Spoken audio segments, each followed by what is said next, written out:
हनुमान जी को हुई जेल।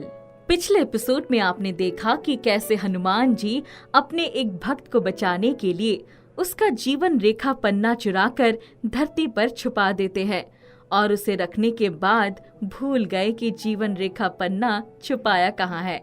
ब्रह्मा जी की पनिशमेंट स्वरूप अब वो धरती पर है और धरती पर उन्हें जेल में डाल दिया गया है। मगर अब उन्हें निकालेंगे कैसे?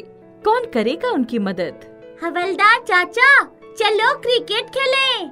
ठीक है, पर तुम्हें अपने पिता से मेरी प्रमोशन की बात करनी होगी। ठीक है, अब खेलो तो सही। चलो बॉलिंग करो। हवलदार बॉल फेंकता है और रामू जोर से बल्ला घुमाता है। और ये क्या, बॉल तो थाने के अंदर चली गई और कुछ कांच टूटने की आवाज भी आती है। कौन है ये? किसने तोड़ा शीशा?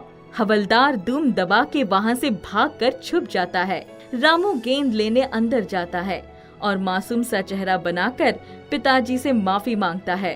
थानेदार रामू को कुछ नहीं कहता और बॉल भी दे देते हैं। रामू बॉल लेकर चुपके से फिर हनुमान जी से मिलने चला जाता है। हनुमान जी, मैं रामू। जरा बताओ तो आप जेल में आए कैसे? प्रभु राम, आप स्वयं मुझे बचाने धरती पर आ गए। हनुमान जी, जल्दी बताओ। मैं राम जी नहीं, राम हूँ।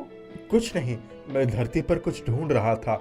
ढूंढते हुए थक गया और मुझे बड़ी जोरों की भूख भी लग रही थी तो मैं मार्केट आ गया। मगर वहाँ कुछ बच्चे मेरी पूंछ के साथ खेलने लगे। उनको मैंने बहुत समझाया मगर उन्होंने मेरी एक ना सुनी। उनसे बचते और भागते हुए मैं एक दुकान में घुस गया। वहाँ बड़े ही विशाल रूप के रोटे बन रहे थे। रोटे? रोटे क्या? बड़ी सी रोटी जिस पर बहुत सी सब्जियां और बड़ा स्वादिष्ट मक्खन लगा हुआ था। अरे, जरूर आपने पिज्जा खाया होगा। तो फिर क्या? एक मनुष्य आया और उसने पूछा क्या खाओगे? तो मैंने बता दिया कि जो वो लड़का खा रहा है वो ले आओ। जब तक वो रोटा लाता मैंने आसपास देखा तो पता नहीं क्यों वहां बैठे सभी मनुष्य मुझे देखकर बहुत हंस रहे थे। एक लड़के ने तो मेरी पूंछ भी खींची और बोला, हनुमान क्या भाई, सीधा नाटक से यहीं आ गया? और सब जोर जोर से हंसने लगे। गुस्सा तो बहुत आया मगर तभी वो मनुष्य रोटा ले आया। भूख लगी थी तो मैंने इसे छोड़ खाने पर ध्यान दिया। खाना बड़ा ही स्वादिष्ट था। मैंने कहा 8-10 रोटे और ले आओ। भाई, अब इतना कम भोजन ही तो मांगा था। तो क्या हुआ? कुछ नहीं, वो एक एक करके रोटे लाता रहा और मैं खाता रहा। मैं भी दूसरे मनुष्यों की तरफ नहीं देखा, लेकिन जरूर वो मुझे ही देख रहे होंगे। एक ने तो कहा भी, अरे हनुमान बनकर आए हो या रावण, जो खाते ही जा रहे हो? सभी फिर हंसने लगे। तो क्या हुआ? तो क्या, मैंने तनिक भी ध्यान नहीं दिया उन तुच्छ मनुष्यों पर। अपना भोजन खाता रहा।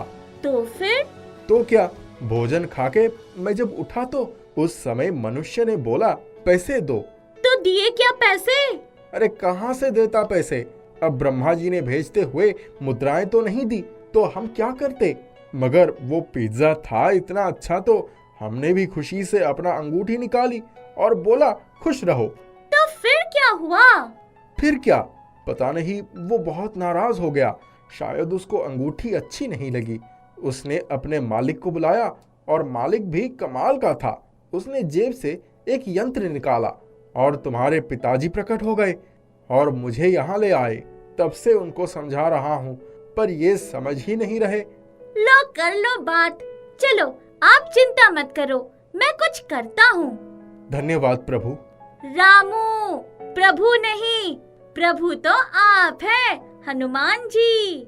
रामू ने फिर वही पैंतरा अपनाया। अरे वही पैंतरा नंबर 440 जो सब बच्चे अपनाते हैं जब कोई बात मनवानी हो।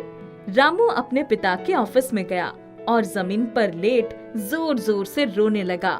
पिताजी, हम घर में राम की पूजा करते हैं और यहाँ आपने हनुमान को जेल में बंद कर दिया।